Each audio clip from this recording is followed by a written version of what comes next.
com esse resultado, portanto, né, a gente começava o jornal e trouxemos essa notícia desse relatório que foi rejeitado. Eu queria entender qual que é a sua avaliação sobre tudo isso que aconteceu muito rapidamente, né? Teve aí de manhã, portanto, essas informações desses pedidos de indiciamento e agora, portanto, a rejeição desse relatório na Comissão do Crime Organizado no Senado. Agora sim, boa noite.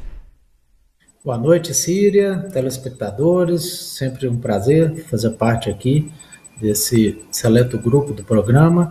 Eu vejo, realmente foi muito rápido, né? Já foi votado e foi rejeitado esse relatório.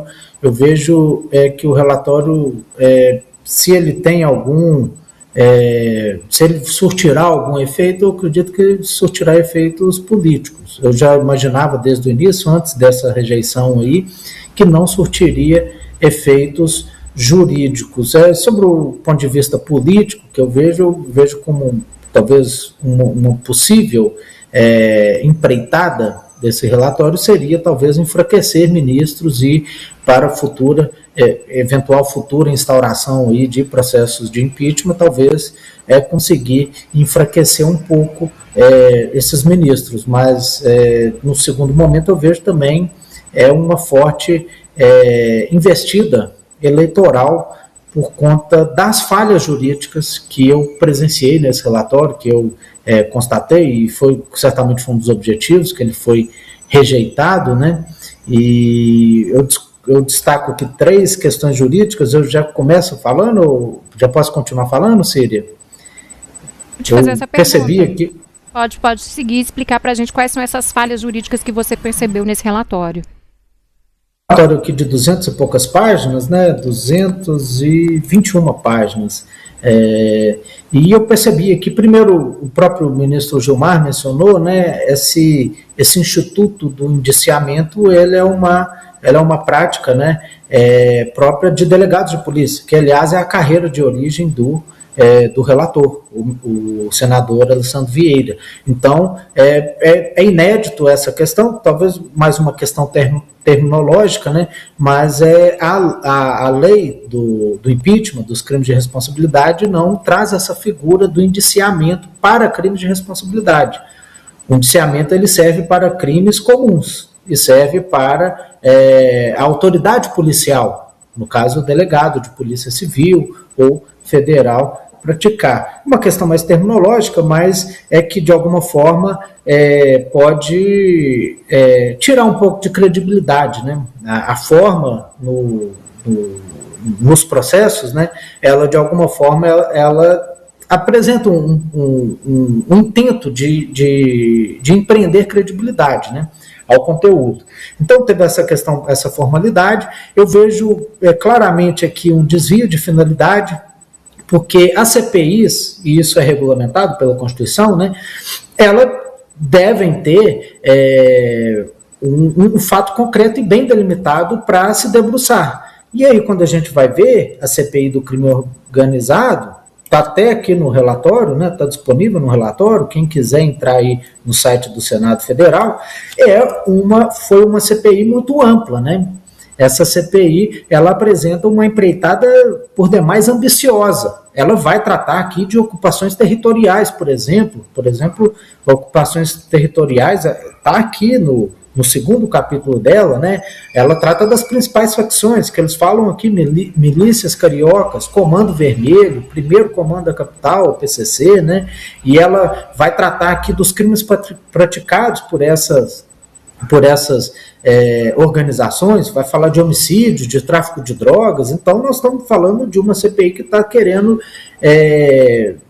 que tem pretensões ambiciosas, né? Mas aí, em determinado momento, ela já afunila, especificamente por causa do Banco Master. Isso, para mim, ficou um pouco confuso, como que ela vai chegar e afunilando só para esse caso específico, e depois ela afunila mais ainda, e ela vai indiciar 4 autoridades, né? Ou seja, nós estamos falando de uma CPI que vai tratar do crime organizado, que está falando de PCC, de Comando Vermelho, e aí seleciona 4 autoridades como se, Síria, a montanha tivesse parido um rato, né? E ela vai tratar só do caso do Banco Master. Então, é por isso que essa questão do desvio de finalidade me pareceu um pouco equivocada. Eu acho que o caminho mais indicado seria, se quer tratar do Banco Master, vamos tratar uma CPI especificamente sobre ela, né? Mas uma CPI ampla como essa do crime organizado não pode ter um relatório que vai chegar numa conclusão singela dessa, né? Vamos indiciar 4 aqui autoridades e ainda de novo essa questão aí do indiciamento, né? Mas não para por aí não, Círio. Se a gente for perceber aqui no terceiro momento, a gente pode constatar um certo enviesamento deste relatório, porque eu achei prudente, já que quer concluir o relatório, tudo bem, o senador, a saída mais adequada que ele utilizou foi focar só nos crimes de responsabilidade. Não vamos tratar aqui de crime comum.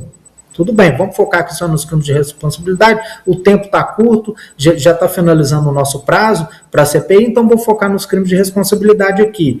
Só que aí parece que foi cuidadosamente selecionado 4 autoridades, um PGR e 3 ministros do STF.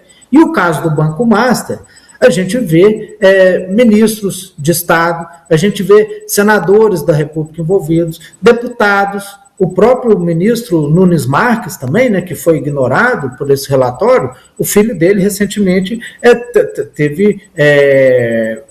vazou informações, né, de envolvimento dele também com o Banco Master, tendo sido contratado, enfim, recebendo valores vultuosos, né. Então, me parece que esse enviesamento, ele retirou a credibilidade e eu não fiquei nada surpreso com essa rejeição do relatório. Agora, como você bem disse, esse relatório menciona aí possíveis envolvimentos de membros do Poder Judiciário, né? E aí eu queria entender o seguinte, como que isso impacta, Núbio, a questão da separação, do princípio da separação dos poderes? Perfeitamente, Ciri.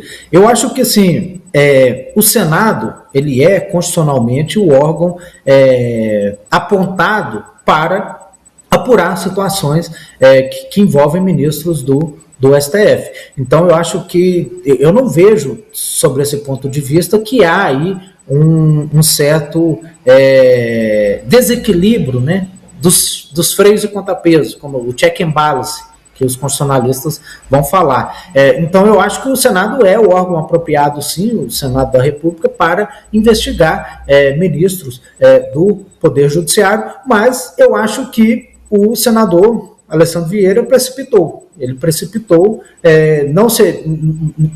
nessa CPI não seria o ambiente adequado, como eu disse, o ideal seria trabalhar uma CPI especificamente para tratar, por exemplo, do caso do Banco Master, ou se vamos tratar uma CPI focando aqui em casos de ministros de tribunais superiores. A gente tem visto escândalos também envolvendo ministros do STJ, mas aí a gente não pode ter enviesamento, né? Aí vamos apurar todos os lados. Então eu acho que ele peca nesse sentido, mas eu acho que talvez ele estava focando no time, né, das eleições, né, porque as eleições já se avizinham aí, não ia dar tempo para chegar numa empreitada dessa.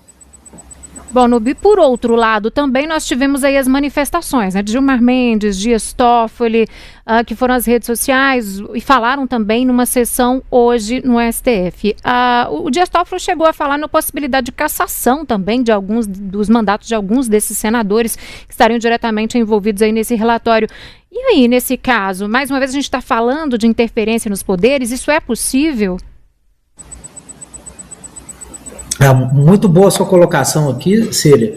A sua perspicácia aqui em perceber essa fala do ministro Dias Toffoli, pelo que eu percebi, ele estava pensando no cassação da eleição. É claro que os políticos, né, os envolvidos, principalmente o relator, ele vai tentar a reeleição. Acho que ele está já está vencendo os 8 anos dele de senador e ele vai tentar a reeleição.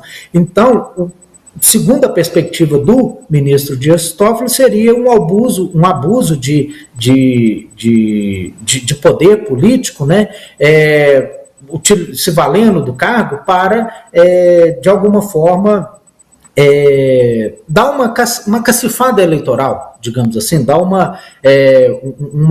elevar a popularidade, né, do político, mas eu acho que aí talvez vai demandar um processo específico. É claro, quando ele for alistar para a eleição, isso vai demandar que partidos políticos tentem impugnar a candidatura dele e vai se tratar ali de processo específico, mas eu acho que não chega a tanto. Eu acho que por conta disso, eu acho que a questão da imunidade parlamentar, né, do senador e dos membros da CPI que contribuíram, principalmente nesse relatório, eu acho que a questão vai discutir no cenário eleitoral, mas eu acho que a questão da imunidade parlamentar, eu acho que ela vai acabar sobressaindo, e ele está no exercício parlamentar, se excedeu ou não, isso vai ser apurado nesses processos específicos, se eventualmente a oposição, né, no estado dele, no caso lá no Sergipe, tentar impugnar a candidatura dele. Núbio, agora outro ponto deste relatório é que fala em infiltração do crime organizado em instituições públicas, né? Juridicamente, eu queria entender como que esse tipo de alegação deve, de fato, ser tratado.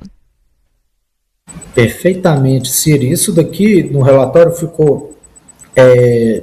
O relatório ele começa a ganhar corpo e ele trata dessa questão, ele trata no capítulo 5, está lá na página 59.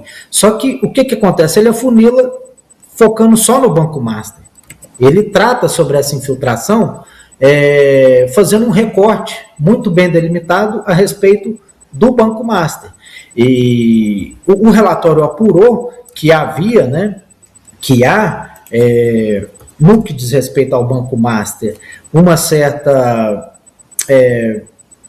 uma busca de vantagens, uma certa compra mesmo de autoridades, principalmente do judiciário, e é um fato que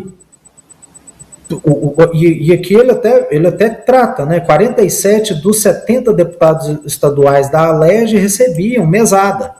E ele foca aqui na questão dos deputados do Rio de Janeiro. Só que aí, isso daqui ele traz, por exemplo, aqui do depoimento do Antônio Garotinho, né? Isso vem no relatório aqui. Só que o que acontece? Aí o relatório vira e desvia só para o caso do Banco Master e depois afunila ainda mais para o caso desculpa, ele afunila ainda mais indiciando só 4 autoridades. Eu acho que demanda investigação, não demanda investigação só da Polícia Federal, como está sendo apurado lá, estão fechando um acordo de colaboração premiada, lá o relator é o ministro André Mendonça, né, um acordo com o Daniel Vorcaro, noticia-se que outros envolvidos estão negociando um acordo, por exemplo, o Fabiano Zettel também, parece que não confirmou, mas se noticia. Demanda investigação não só da Polícia Federal, mas também do Congresso, mas aí eu acho que demandaria uma investigação um pouco mais ampla, né? Então, eles pincelam aqui no relatório fatos de variadas investidas nas autoridades públicas. Por exemplo, essa daqui lá no Rio de Janeiro, fala aqui também do jogo do bicho, né? Deputados estaduais que recebem mesada do jogo do bicho, mas aí depois ele desvia só exclusivamente para o caso do Banco Master. Então, em resumo aqui, eu acho que merece apuração, uma apuração severa, uma apuração rigorosa, mas não dá para ser afobado assim. O caminho mais indicado que deveria ser é aguardar, por exemplo, a delação do Daniel Vorcaro.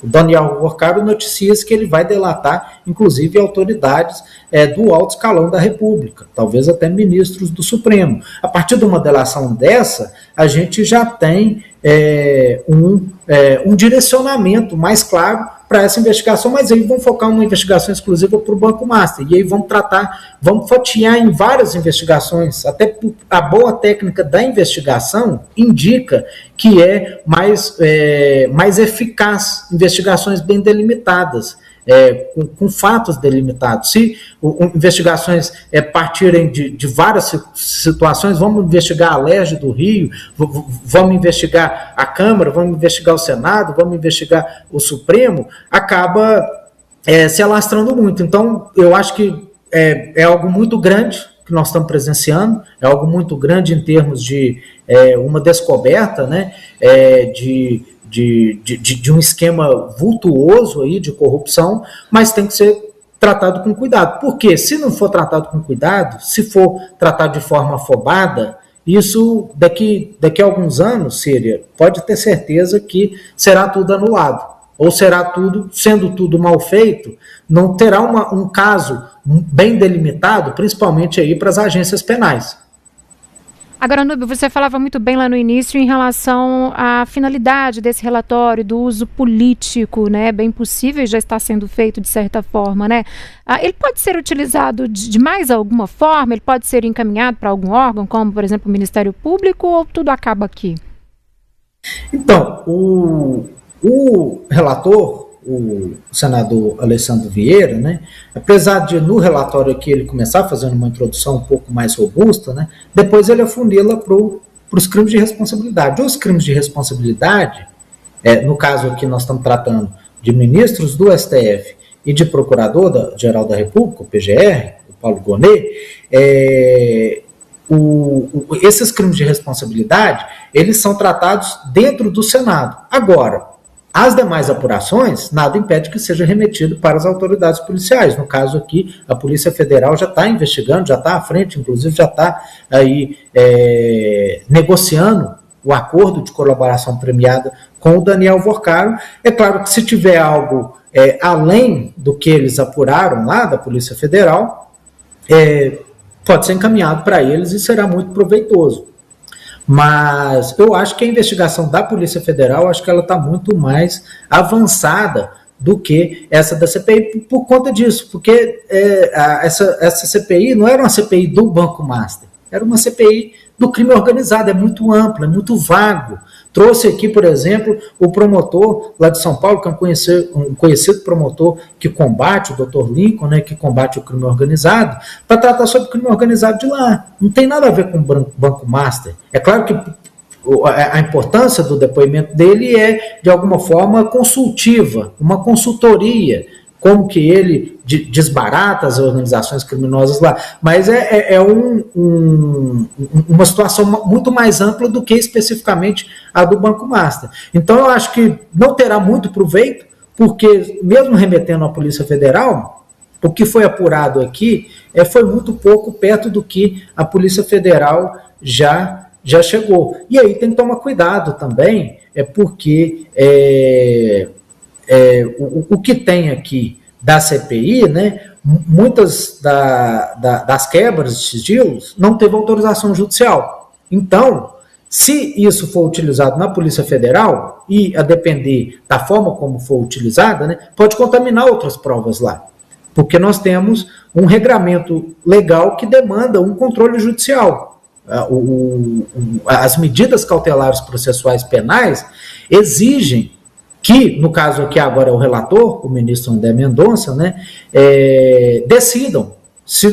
O relator terá que decidir se vai ter uma quebra de sigilo ou não. Se trazer elementos que não foram autorizados por ele, pode ser que ele mesmo já exclua dos autos, entendendo se tratar de provas ilícitas, que pode contaminar outras provas do processo, da investigação lá. Ok, Núbio Mendes Parreiras, o Núbio é especialista em Direito, né, em Ciências Penais também. Núbio, mais uma vez a gente agradece muitíssimo, viu, a sua participação por aqui. Deixa eu falar de forma correta, né? Ele é advogado criminalista, mestre em Direito Penal e especialista em Ciências Penais. Agora sim, muitíssimo obrigada mais uma vez e até uma próxima oportunidade. Boa noite. Muito obrigado, Síria, muito obrigado aí, telespectadores, estou sempre à disposição, sempre um prazer.